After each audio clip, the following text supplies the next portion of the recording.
السلام علیکم ورحمۃ اللہ وبرکاتہ۔ بسم اللہ الرحمن الرحیم، والصلاة والسلام علی رسولہ الکریم محمد وآلہ وصحبہ اجمعین، اما بعد۔ خواتین و حضرات، مختصر درس حدیث کی نشست کے ساتھ خلیق الرحمن آپ سے مخاطب ہے۔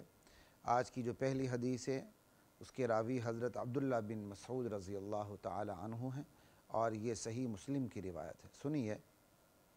عن عبداللہ بن مسعود رضی اللہ تعالی عنہ قال عن عبداللہ بن مسعود رضی اللہ عنہ ان رسول اللہ صلی اللہ علیہ وسلم قال، حضرت عبداللہ بن مسعود رضی اللہ تعالی عنہ سے روایت ہے کہ رسول کریم صلی اللہ علیہ وسلم نے ارشاد فرمایا، ما من نبی بعثہ اللہ تعالی فی امت قبلی الا کان لہ من امتہ حواریون واصحاب، کہ اللہ تعالیٰ نے مجھ سے پہلے جتنے بھی نبی بھیجے، کسی بھی امت میں، مجھ سے پہلے کسی بھی امت میں جتنے بھی نبی بھیجے، اللہ تعالیٰ نے ان کی امت سے ان کے لیے حواری، مددگار، جہاد کرنے والے مخلص ساتھی، یعنی مخلص ساتھی، مددگار اور انصار اللہ تعالیٰ نے ان کے لیے رکھے۔ وہ اصحاب،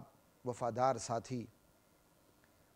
اللہ کے نبی سے پہلے جتنے بھی نبی گزرے، اللہ کے نبی فرماتے ہیں کہ اللہ تعالیٰ نے ان کے لیے مددگار ساتھی رکھے، صحابہ رکھے، جن کی شان یہ تھی یأخذون بسنتی، جو اپنے نبی کی زندگی کے چلن کو لیتے تھے، پکڑ لیتے تھے۔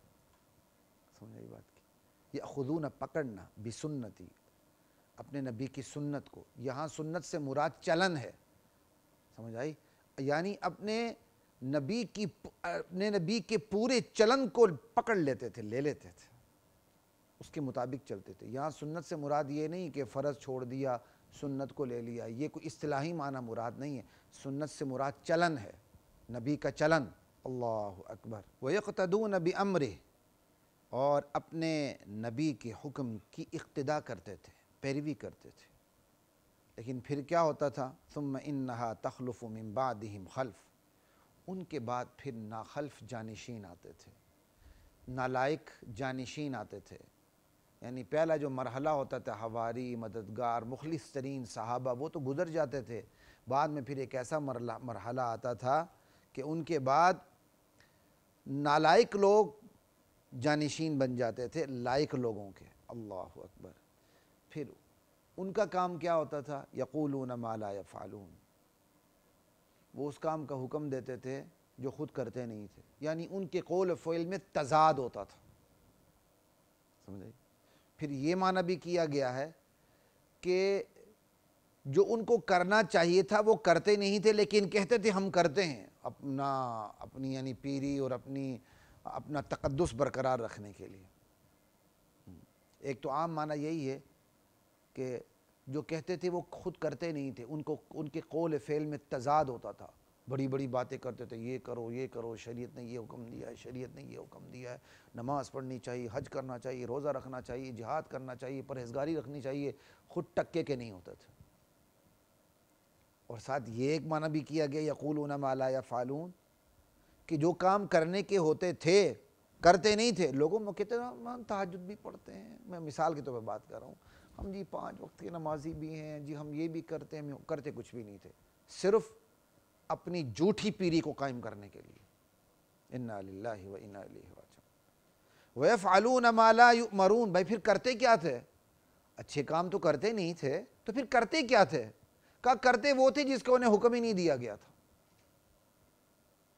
گناہ کرتے تھے، بدعات کرتے تھے، دین کے نام پہ وہ کام کرتے تھے جن کی دین میں اجازت نہیں تھی۔ اب یہ حدیث سنیں اور آج کے ماحول پر آپ فٹ کرتے چلے جائیں۔ اللہ اکبر۔ جو حکم نہیں دیا گیا تھا وہ کرتے تھے، گناہ الگ، بدعات الگ۔ آج بھی ایسا ہی ہے، آج بھی ایسا ہی ہے۔ بڑے بڑے بزرگ، بڑے بڑے علماء، فقیہ اس دنیا سے رخصت ہو جاتے ہیں، لیکن پھر ان کے جو جانشین بنتے ہیں وہ ایسے ناخلف ہوتے ہیں۔ سمجھ آئی بات کی؟ ایسے ناخلف ہوتے ہیں، ٹھیک؟ اور ایسے بیکار لوگ ہوتے ہیں کہ ان کے قول و فعل میں تضاد ہوتا ہے۔ بڑے بڑے لوگ چلے گئے اور پیچھے جو اولاد نکلی، جو جانشین نکلے، وہ پرلے درجے کے بے ایمان نکلے۔ باپ کا لباس تو پہن لیا، بڑوں کا لباس تو پہن لیا، پگ باندھ لی، پگڑی باندھ لی، جبہ شبہ سب کچھ، دیکھنے والا سمجھے ہوئے حضرت پہنچی ہوئی سرکار ہے، بہت بڑا پیر ہے۔ اصل پیر تو بڑے تھے، گزر گئے، اور پیچھے آنے والے پیر ہی نہیں بلکہ پیڑ تھے۔ قول و فعل میں تضاد۔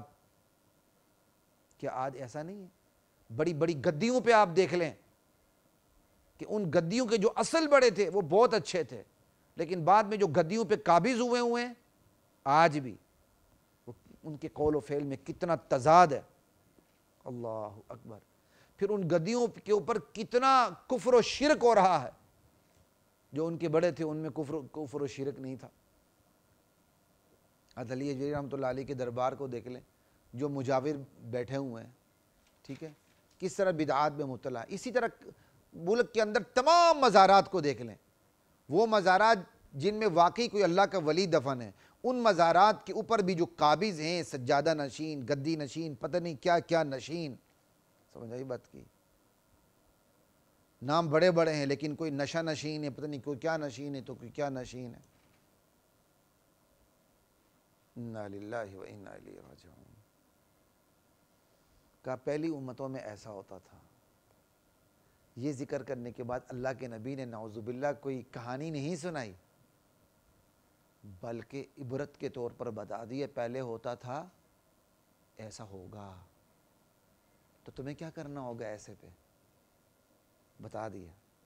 کہا فمن جاہدہم بیدہ فہو مؤمن، جو ایسے لوگوں سے جہاد کرے اپنے ہاتھ کے ساتھ وہ مومن ہے۔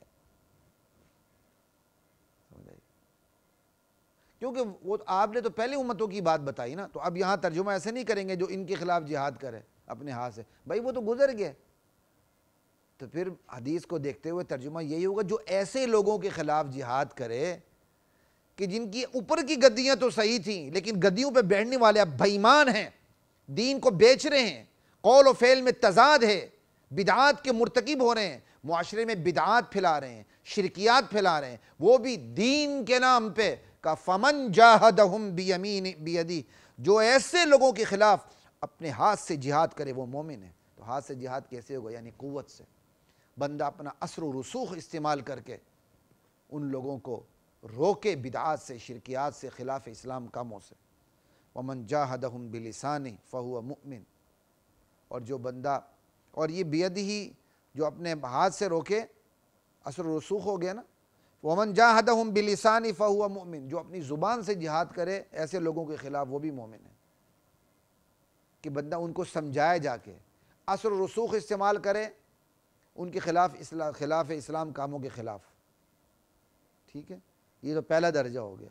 جو اثر و رسوخ نہیں، طاقت نہیں ہے، ریاست کے پاس طاقت ہے وہ کام کرے، اگر معاشرے میں طاقت ہے، ایک گاؤں ہے، محلہ ہے، تو وہ اپنے طاقت کے زور پر اس گدی نشین کو مجبور کرے کہ یہاں شرکیات نہیں ہونے چاہیے، خبردار، تمہاری گدی کتنی اچھی تھی اور تم کیسے نالائق وارث بن گئے ہو اس کے اوپر، تو اپنے اثر و رسوخ سے اس کو دین سے ہٹنے نہ دے، دین پہ لائے۔ اثر و رسوخ استعمال نہیں ہو سکتا، زبان استعمال کرے، دعوت دے، سمجھائے طریقے کے ساتھ، دعوت و تبلیغ کی محنت سامنے رکھے، تو زبان سے سمجھانے والا بھی مومن۔ ومن جاہدہم بقلبہ، اور جو اب ایسے لوگوں کے خلاف اپنے دل سے جہاد کرے وہ بھی مومن ہے۔ یعنی اثر و رسوخ بھی بیچارے کے پاس نہیں، زبان بھی وہ استعمال نہیں کر سکتے، اتنی پابندی ہے اس کے خلاف، تو دل سے جہاد کرے۔ دل سے جہاد کرے کیا مطلب؟ اللہ کیا دعا کرے، یا اللہ تعالیٰ ان کو ہدایت دے ورنہ ان کو ہٹا دے راستے سے، اور یا اللہ مجھے اتنی قوت دے کہ میں اس برائی کو اپنے ہاتھ سے ختم کروں، زبان سے ختم کروں، یا اللہ مجھے ہمت دے، میری راستہ کھول دے۔ یہ ہے فمن جاہدہم بقلبہ، ٹھیک، یہ تین درجے ہو گئے۔ کہ ولیس وراء ذلک من الایمان حبۃ خردل، اللہ کے نبی فرماتے ہیں اس کے بعد، ان تین درجوں کے بعد رائی کے دانے کے برابر بھی ایمان نہیں رہتا۔ یعنی جو بندہ اپنے دل سے جہاد نہیں کرتا، اللہ کے حضور اس برائی کو مٹانے کی تمنا نہیں رکھتا، اور اس برائی کو مٹانے کی تمنا لیے برائی سے اس برائی کو ہاتھ سے ختم کرنے کی تمنا دل میں رکھتا نہیں، اللہ سے دعا نہیں کرتا کہ اللہ مجھے اتنی ہمت دے کہ میں برائی کو ہاتھ سے ختم کروں، زبان سے ختم کروں، یہ کام نہیں کرتا، تو اس کے اندر رائی کے دانے کے برابر ایمان نہیں ہے۔ کون فرما رہے ہیں؟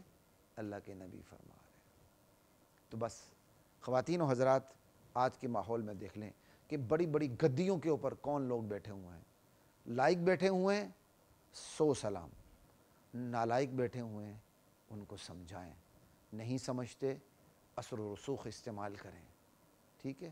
کم سے کم ایمان کا آخری درجہ یہ ہے، کچھ بھی نہیں ہو سکتا، دل میں تو تمنا کریں، اللہ سے دعا کریں، اور اس برائی کو جڑ سے ختم کرنے کی طاقت اللہ سے مانگے۔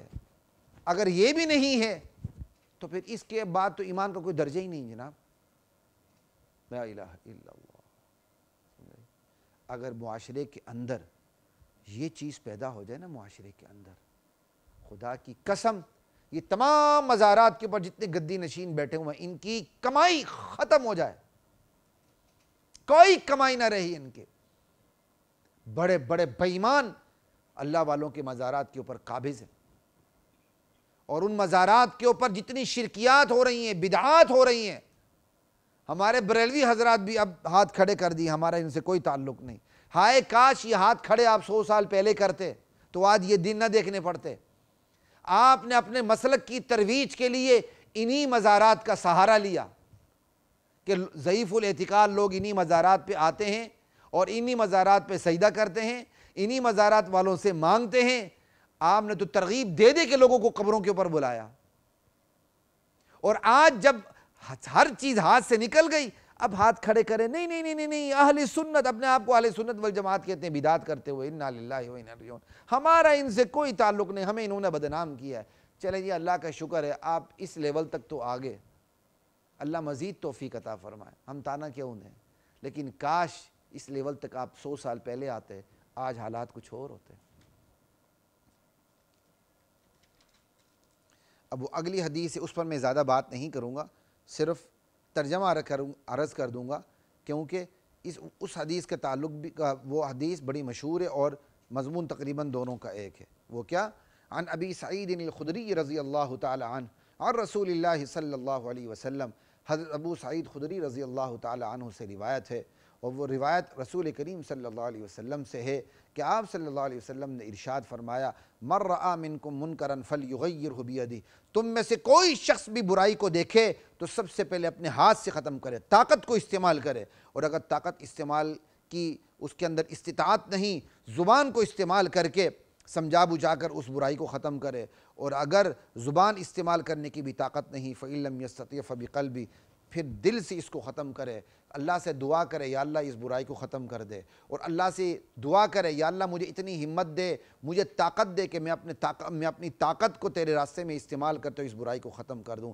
یہ ہے اپنے دل سے ختم کرنا۔ وذالک اضعف الایمان، اللہ کے نبی ارشاد فرماتے ہیں کہ یہ ایمان کا کمزور ترین درجہ ہے۔